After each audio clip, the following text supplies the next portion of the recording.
Merhabalar, ben Zuhal. Mina İlaç Sevgi'nin annesiyim. 1975 doğumlu, beden eğitimi ve spor öğretmenliği mezunu. Şu an İstanbul'da bir tesisin spor müdürlüğünü yapıyorum. Eski basketbolcuyum. Halen basketbol oynuyoruz. Veteran takım olarak oynuyoruz. İstanbul Ligi'nde oynuyoruz. Şimdi sizlerden gelen bazı sorular var. Mina'nın ailesi olarak bunları cevaplamaya çalışacağım. Şimdi benim bir kızım ya da oğlum olması fark etmeyecekti. Hamile kaldığım andan itibaren benim çocuğum mutlaka sporcu olacaktı demiştim. Bu nedenle de 9 ay boyunca çok aktif bir şekilde hayatımı sürdürdüm. Hiçbir zaman hamilelik modunda olmadım. Mina doğduğunda çok hareketli bir çocuktu. 9 aylık yürüdü ve 1 yaşına geldiğinde birçok şeyi aslında kendi başına yapabiliyordu. Küçük ve büyük kas gelişimi olarak da çok ilerideydi yaşıtlarına göre. Bu nedenle de biz erken yaşta onu bazı sporlara yönlendirdik. Yüzme, atletizm, birçok branşa gitti, gördü. Bir de yaşıtlarına göre birazcık daha sokak çocuğuydu. Yani sokakta oynayabiliyordu, tırmanıyordu, her şeyi yapabiliyordu. Bu nedenle de birazcık sportif anlamda da sokakta gelişti aslında. Çünkü çalışan bir anne ve babası vardı. Evde değildi genelde, dışarıdaydı, kreşlerdeydi. Bu şekilde büyüdü. İlk Fenerbahçe'de biz voleybola başladık. Yani takım sporu olarak voleybola başladık.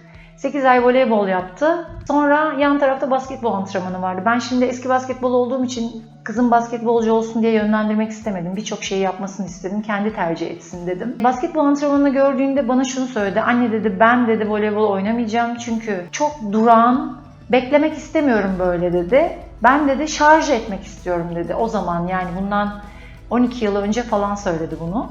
O şekilde biz basketbola başladık ama o dönemde ben de basketbol antrenörlüğü yaptığım için tekrar Fenerbahçe değil benim yanımda İbrahim Kutlay Basketbol Akademi'de basketbola başladı. Erkeklerle orada oynuyordu. İşte Batuhan abisiyle de orada zaten tanıştı benim asistanım olarak.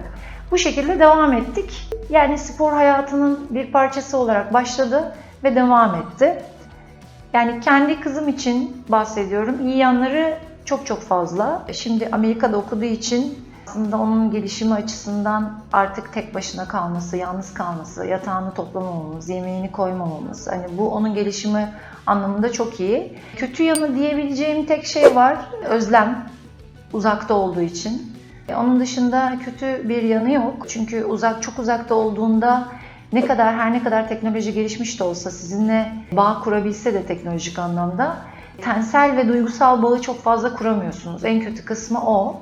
Ama bu da artık hani 16 yaşında birazcık daha zordu, 17 yaşında birazcık daha, şimdi 18 yaşında olduğu için aslında Türkiye'de yanında da olsa bir şekilde uzaklaşıyorlar, farklı takımlara gidiyorlar, üniversite süreci başlıyor, uzaklaşıyorsunuz. Yani kötü yanı aslında bir tek özlem. Onun dışında iyi yönleri de şu, benim için en iyi yönü bir kız dünyaya getirdim. Ve bu dünyadaki kız yapmış olduğu spor, bulunmuş olduğu ülke nedeniyle ayakları yere sağlam basan, arkamı döndüğümde onu çok rahat yalnız bırakabileceğim, kendine güvenen, akademik ve basketbolu bir arada götürebilen bir çocuk olması. Bu tabii Amerika'da okuduğu için bunlar daha fazla gerçekleşiyor. Türkiye'de birazcık daha yanınızda olduğu için daha müdahale etme şansınız var ama burada müdahale edemiyorsunuz. O yüzden de kendi kişiliğini gerçekleştirmesi ve hayatını kurması anlamında çok iyi bizim için. Şimdi bir kere çok hızlı geçti. Ben her zaman hayalim çocuğumun Amerika'da basketbol bursuyla okuması, evet, ama daha bizim için bunu lise sonunda düşünmemiz gerekirken birdenbire Batuhan ve Emir'in abla böyle bir teklif var, İşte şu kadar yüzde bursla teklif geldi, ne dersin deyip bir kahvaltı masasındayken kızımla birlikte birden ayağa kalkıp anneciğim sana bir şey söyleyeceğim ama heveslenme, böyle bir durum var.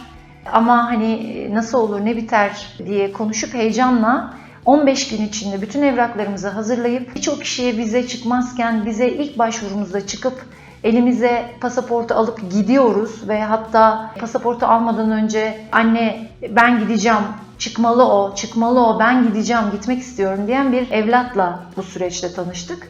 Ve bizim sürecimiz çok hızlı oldu. Hani biz gitmek isteyip okul araştıran aile değiliz.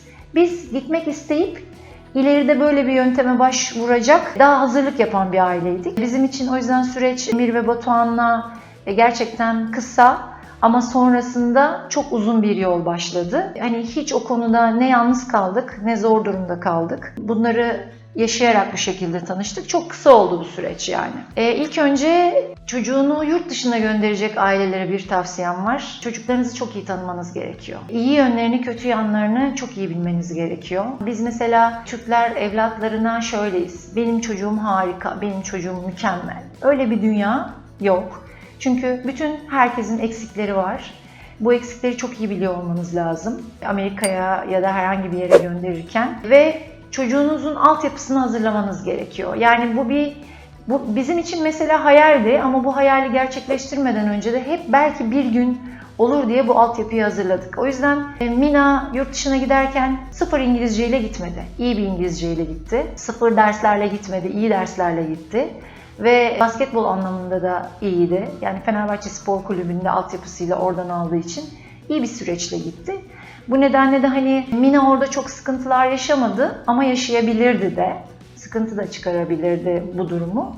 Bu nedenle hani çocuklarınızı iyi tanımak, onların eğitimine, sportif hayatına, kişisel gelişimine katkıda bulunmak, hani bu beslenmeden tutun her türlü şey geliştirmeniz gerekiyor. PSE ile çalışmak benim için zevk ve bunu herkese, bütün ailelere de söylüyorum. Hatta insanlar böyle bir şey düşünmezken bile neden çocuğunuzu göndermiyorsunuz diye söylüyorum ve yönlendiriyorum da. Dediğim gibi biz hiç bu konuyla ilgili zor durumda kalmadık. Ben gecenin bir yarısı ağlayan bir kız çocuğuna Emir'e telefon açıp Emir lütfen şununla ilgilenir misin? Benim çözebileceğim bir durum değil deyip 2 saat boyunca ağlayan bir çocuğu telefonda rahatlatan bir ekiple çalışıyoruz. Sorun oldu. 2. sene Amerika'da sorun oldu çünkü yaz ligine kalmaları gerekiyordu. Yaz ligine kaldıkları için evde kalmaları gerekiyordu. Ev sorun oldu. Bir aile onlara yuvalarını açtı. Ama PSE ekibi gidip orada hangi yuvada nasıl kalacaklarını kontrol etmek için oradalardı. Ve onlarla bir gün değil, 2 gün değil, 1,5-2 ay boyunca kaldılar. Aynı evde yemek yediler. Şartlarını gözlediler. İşte antrenörlerinin ne yaptıklarını gözlediler. Bu konuda her zaman yanımızda oldular ve olmaya da devam ediyorlar. Bu bir süreç, bu bir serüven. Bu süreçte, bu serüvende hikaye yazanlar var. Başrol oyuncuları var. O yüzden burada hep birlikte olmanız gerekiyor. Bu aile hep birlikte çok güzel işler yapıyor. Sorular bitti. Her şey için teşekkür ederim. Umarım herkes için her şey çok güzel olur. Hoşça kalın.